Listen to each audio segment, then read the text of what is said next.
sobrang ma-miss ka niya sa ganitong pamamaraan. Hello mga guys, kumusta kayo? Panibagong araw, panibagong video na naman tayo. And sa araw na ito ay isa na namang video ang aking tuturo sa inyo na simpleng gabay o simpleng pamamaraan na makakatulong sa atin.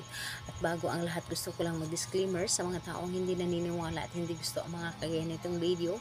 Please skip this video and maghanap kayo ng videos na gustong gusto nyo dahil ang video na ito ay para lamang ito sa mga taong naniniwala and gusto mag-try. Sa lahat po ng mga nagko-comment po dito sa aking video dito sa loob ng aking channel, mag-ingat sa lahat ng mga nagre-reply sa inyo na dinadala kayo sa kanilang WhatsApp in Imo app upang makaiwas po tayo sa scam. Ngayon po ituturo ko sa inyo paano kayo mamimiss sa ganitong pamamaraan. Ito ay pwedeng gawin sa parehas ang kasarian, babae ito babae, and lalaki ito lalaki, and syempre naman sa ating babae at lalaki na mag-partner, and pwede mo itong gawin kahit na kayo ay magkalapit at magka-LDR sa isa't isa.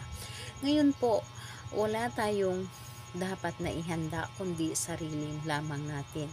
Kailangan ihanda natin ang ating sarili na kailangan ay hindi tayo nagdalawang isip sa paggawa nito at buo ang inyong loob, tiwala at paniniwala sa paggawa nito at hindi ka magdalawang isip na para bang hinihila ka o hihilain ka na gawin mo ito dahil gusto mo na sobra siyang mamimiss or sobra kanyang mamimiss dito sa paggawa mo ng isang ganito napakasimpleng ritual ngunit napaka-epektibo. Yes po, dahil ito ay lagi kong ginagawa. Dahil kapag ito ay gagawin natin ay sobra tila tayong maiisip.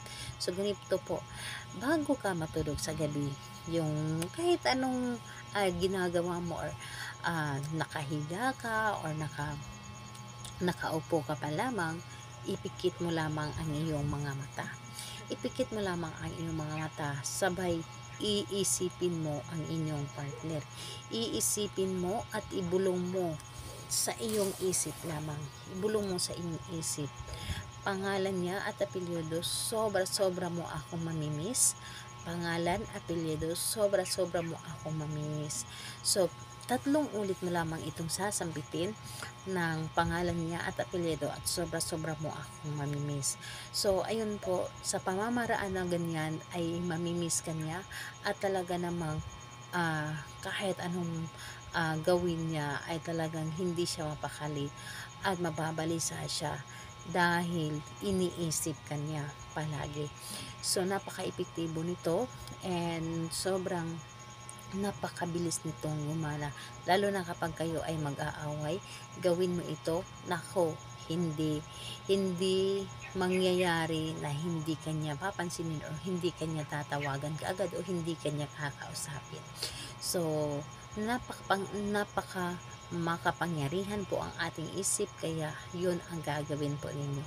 So, ayun po, sa kahit anong araw at oras pwede mo itong gawin, basta gabi po lamang.